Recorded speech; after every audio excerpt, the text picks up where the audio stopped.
Hey, welcome back.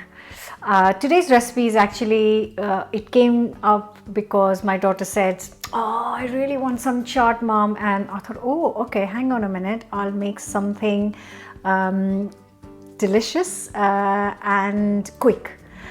So I am going to make a lovely aloo chaat, which is a potato chaat, and it is super, super delicious. For people who don't know what chaat is, it's a very popular Indian street food, and chaat could be absolutely anything. Samosa chaat, kachori chaat, papdi chaat, chaat, golgappe. So much. The list is like so long. It's basically something sour, something sweet, and quick, which is always the key. It's like fast food. So that's how quick this potato chaat is, and I hope you will enjoy it.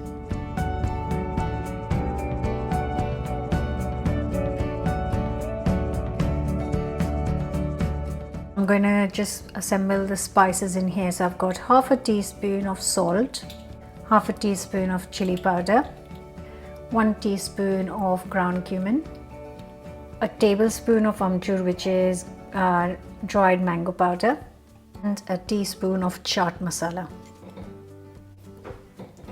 and then just combine it up. It's lovely.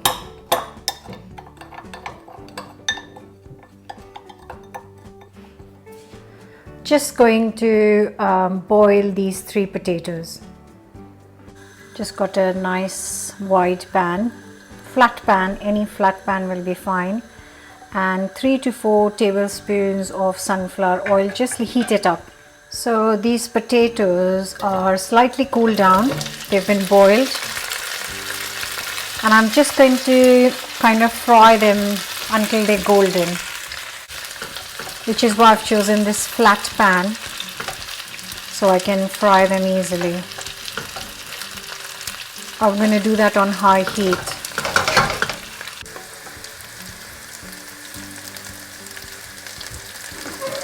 A little bit more. Okay, so I think they are all lovely. Just turn them over.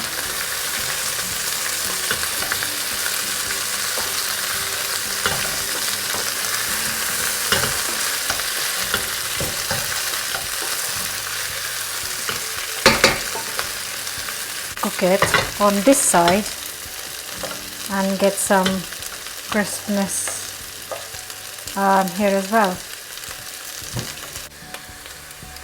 So you can see,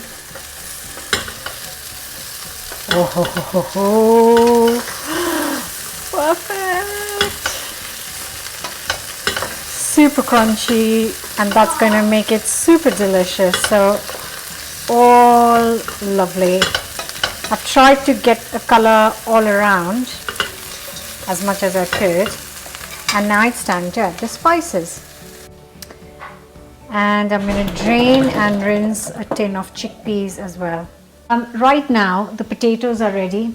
I can just add the spice mix that I've made right now and add it to this and serve it, and it's fantastic, it's ready. Or what I'm going to do is I'm going to throw in 400 grams of chickpeas. If you don't have a tin of chickpeas, then you can soak some overnight and then cook it next day, which is slightly longer process, but if you have a tin of chickpeas in hand, then definitely use it. So in goes the chickpeas. Just a mix. Just going to dry them out a little bit. Oh, this, I've only added 2 things and it smells amazing already. And then we've got our spice mix, which I'm just going to sprinkle over this.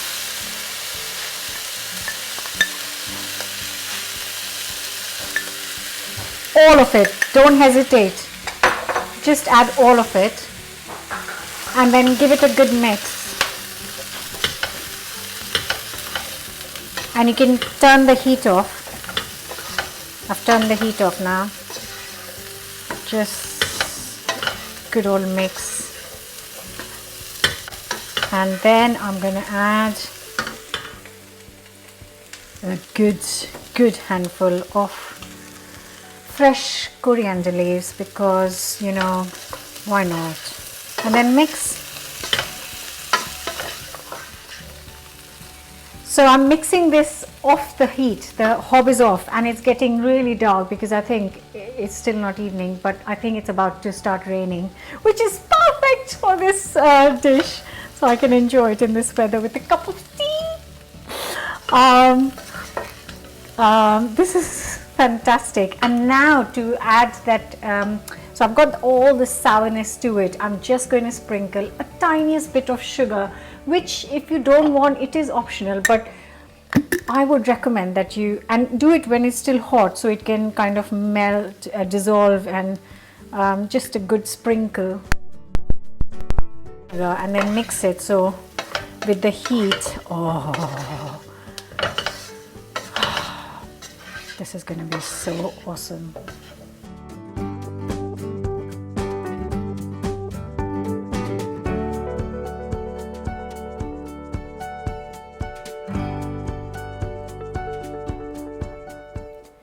And all that's left to do is plate it up.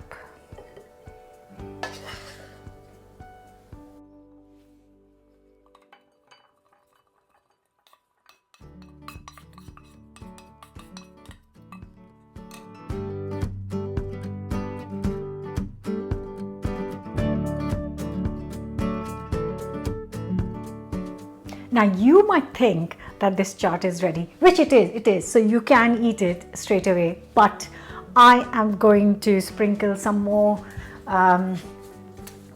coriander, just a little bit, and also I made some papdis yesterday at home, and I saved a few handful because I thought, you know, if I make chaat then I can make this, and these are homemade papdis. If you want to see the recipe of how I make papdis at home, then please leave a comment below, and if I get enough comments then I will make this next week for sure. So I've got these crunchy papdis, and all I'm going to do is break up some of them and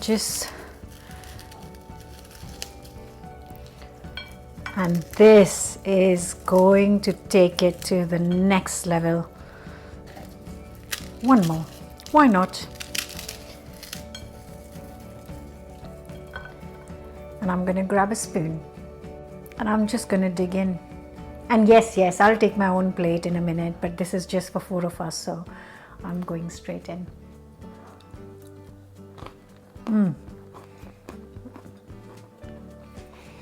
That is superb. You might think that the spices I was adding was too much, but I promise, please don't cut that down, because it's chaat and it needs to be packed with the flavor. So there's so much lovely sourness from the mango powder, chaat masala, and the crispiness on the potatoes. And if you can find papdis, then add it for that extra crunch. If you haven't got papdis, that's fine. If you have got some Bombay mix at home, throw that on, or just eat it on its own. But whatever you do, don't forget to try this, subscribe, and I'll see you next week with another new recipe. Bye.